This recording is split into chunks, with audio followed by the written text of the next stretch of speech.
이노베이션 네트워크 논문 발표할 석사일기 김종수입니다. 첫 번째 목차로는 서론, 그리고 연구 방법론, 그리고 사례 연구 결론 순으로 발표 진행하도록 하겠습니다. 저는 영어가 아닌 한글로 발표를 준비하였습니다. 협력 네트워크 속 경쟁적 혁신의 정의를 한 부분입니다.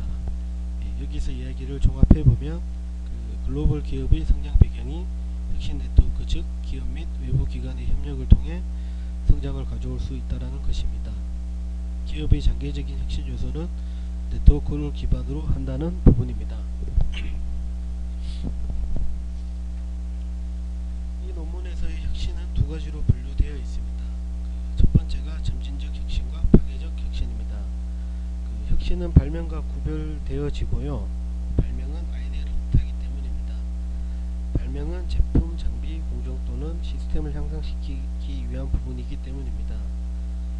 점진적 혁신은 현 시장에서의 경쟁력 강화를 위한 부분입니다. 많이 변하지 않고도 원하는 바를 이룰 수 있기 때문입니다. 파괴적 혁신은 제한된 시장에서 출발하고요. 기술 향상이 이루어진 후에는 기존의 기술을 대체하고 제품과 가치 제한을 단순화시킨다는 것입니다.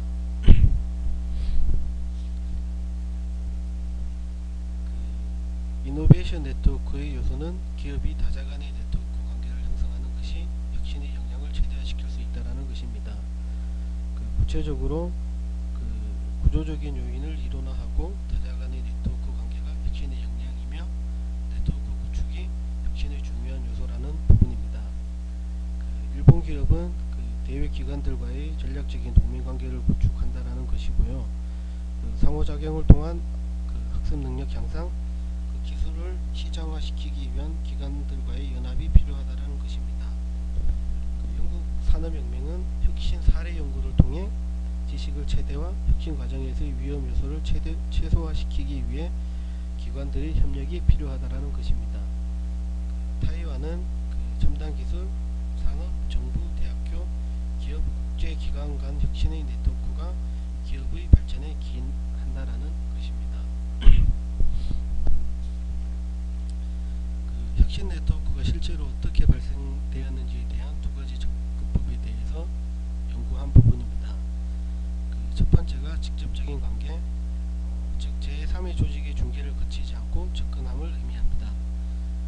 간접적인 관계는 직접적인 관계와 반대로 제3의 중개를 거쳐 다른 조직에 접근하는 것을 말합니다.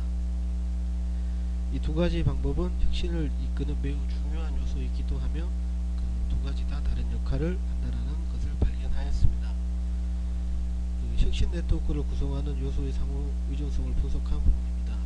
첫 번째, 기업 내부의 R&D 노력, 또 혁신을 위한 제휴 및 동맹, 발생한 지식 베이스, 또 발생한 혁신에 대한 시장의 수용성, 이 부분입니다.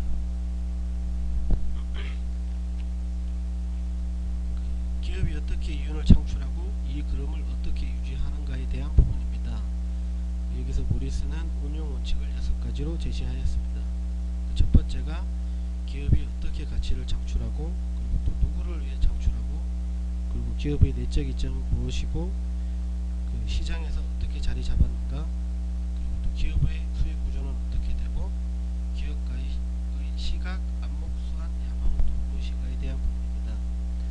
시장에서 기업이 지속 가능한 경쟁력 이점을 창조하기 위해 어떻게 해야 되는지에 대한 질문입니다.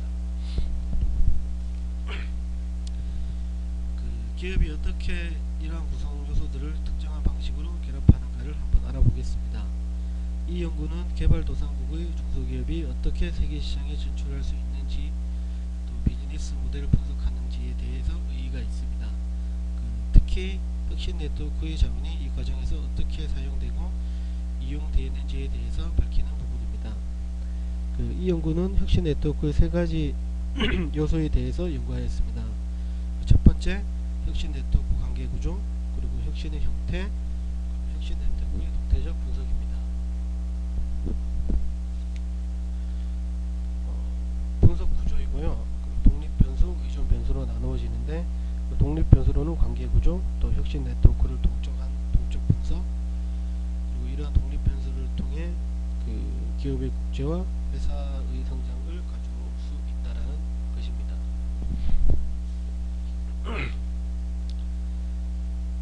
그 메탈러그 컴퍼니가 어떻게 위기 상황에서 글로벌 기업화 될 수 있는지에 대한 사례입니다. 그 분석의 주체는 브라질 중소기업인 메탈러그 컴퍼니입니다. 그 연구 주제는 그 혁신을 통해 그 기술 혁신 네트워크가 어떻게 비즈니스 자원 및 제반 관계 형성을 가능케 했는가에 대한 부분이고요.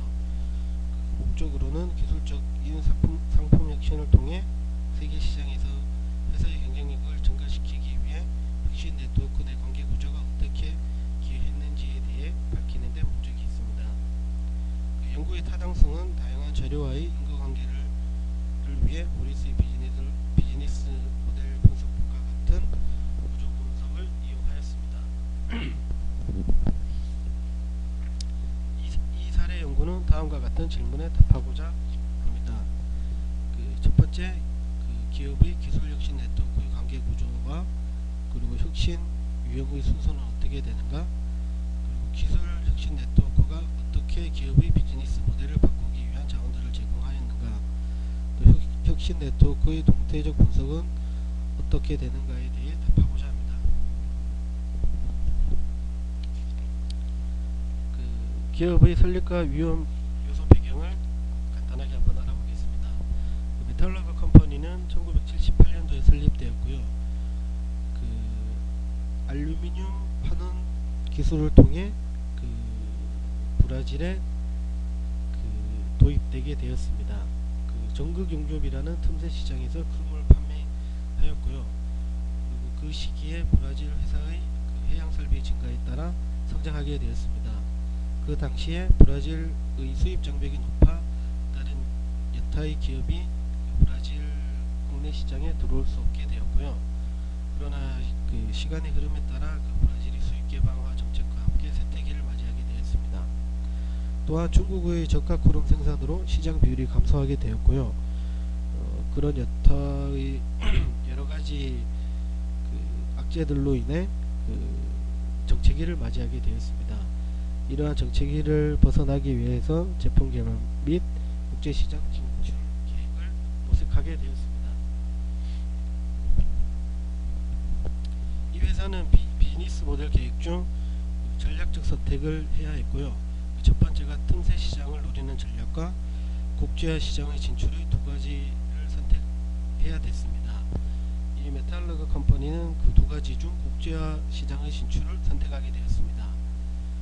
그래서 그 이노베이션 네트워크를 통한 위기 해결 방안은 즉 기술 이전을 받아야 되는 부분은 다른 즉 IPT를 통해서 기술 이전을 받고 그리고 그 새로운 사업 계획을 세우고 그리고 낮은 가격과 신뢰성 있는 제품 생산을 통해 고객 확보를 하고 그리고 브라질에 집중된 과정 시장인 알루미늄 사업에 그 새로운 고객을 확보하는 부분에 의해서 그 위기를 벗어나기 위한 방법을 생각하게 되었습니다.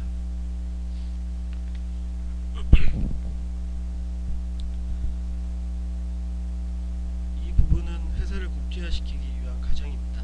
그 첫 번째 그 자원 교환 그리고 기술뿐만이 아닌 그 신제품 그 판촉 부분에서도 영향을 가져올 수 있게 되었고요. 그리고 다른 회사와의 협력 그리고 기술적 네트워크 그리고 건전한 사업 계획 비즈니스 모델을 재설계하게 되었습니다. 그 다섯 번째 보시면 그 정부 참여 프로그램 100개 기업 중 5개의 기업만이 시장에서 성공한다는 부분을 발견하였고 그리고 비영리 기업과 클럽과 기술 기업의 경영 수단을 향상시키기 위한 MBA 과정 개설을 통해 기업가들이 건전한 사업 계획을 만들 수 있도록 하였습니다.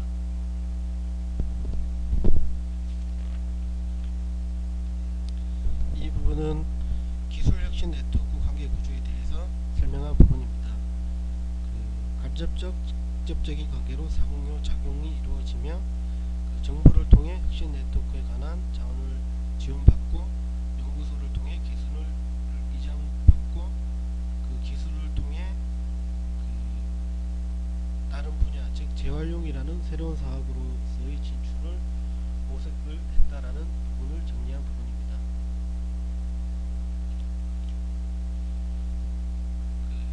기업들은 절반 정도의 제휴 관계가 실패할 뿐만 아니라 실패한 제휴 관계를 만회하기 위해 충분한 재원이 없기 때문에 제휴사를 찾을 때 더욱더 신중해야 되고 조심해야 된다는 것을 발견하였습니다.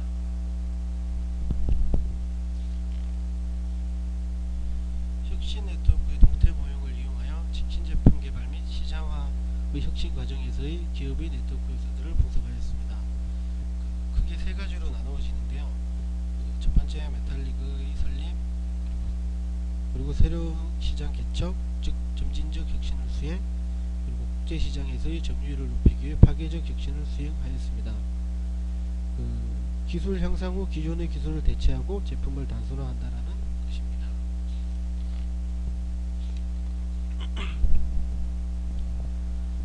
보리스의 분석 구조를 통해 메탈리그 컴퍼니라는 회사가 어떻게 이루어졌는지에 대해서 한번 알아보겠습니다. 첫 번째, 어떻게 기업이 가치를 창출하는가. 저비용 고가치 알루미늄 평판을 공급하고 또 IPT와 정부기관의 협력을 통해 개발된 기술을 상품화했다는 부분이고요. 누구를 위해 가치를 창출하는가.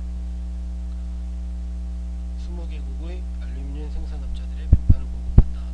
그리고 점진적 혁신을 통해 시장에 접근할 수 있었다 부분입니다. 기업의 내적인 이점은 무엇인가.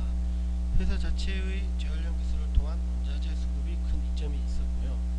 그리고 협력 사업체와의 직접적인 관계를 통해 습득하게 되었습니다. 시장에서의 기업이 어떻게 자리를 잡았는가. 이 부분은 저비용 고가치 상품 공급자로 시장에 자리를 잡을 수 있게 되었습니다. 그리고 다섯 번째로는 기업의 수익 구조는 어떻게 되는가. 중간 마진의 상품을 대량 판매한다는 것입니다. 또 기업가의 시각, 안목수한 야망은 무엇인가. 이 부분은 제가 앞에서 설명드렸듯이 경영 기술을 가르치기 위해 MBA 과정의 최초의 기술 혁신 과정에서 비롯되었습니다.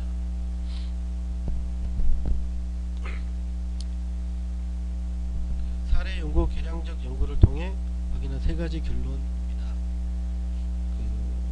첫 번째로는 작은 기업도 R&D 부서를 외부에서 내부로 들여오는 형식으로 구성이 가능하다라는 부분이고요. 기술의 노하우와 R&D 전문가의 중요 사업 자원들이 IPT와의 기술 혁신 네트워크로 시작되어 혁신 과정을 거쳐 회사로 내부화되었기 때문입니다. 두 번째, 특정한 혁신 유형 순서를 거쳐 국제화되었습니다. 알루미늄 시장에 진입하기 위해 점진적 혁신에 집중, 그리고 고객 확보, 그리고 확보된 고객에서 국제시장의 경쟁력을 향상시키기 위해 재활용 금속을 이용한 기술을 확보하는 파괴적 혁신을 이끌어갔습니다. 마지막으로 기술 혁신 네트워크가 기업에게 경쟁력 있는 기술뿐만 아니라 회사의 비즈니스 모델까지도 재정립할 수 있고 아주 필수적인 경영 자원을 공급할 수 있다라는 부분입니다.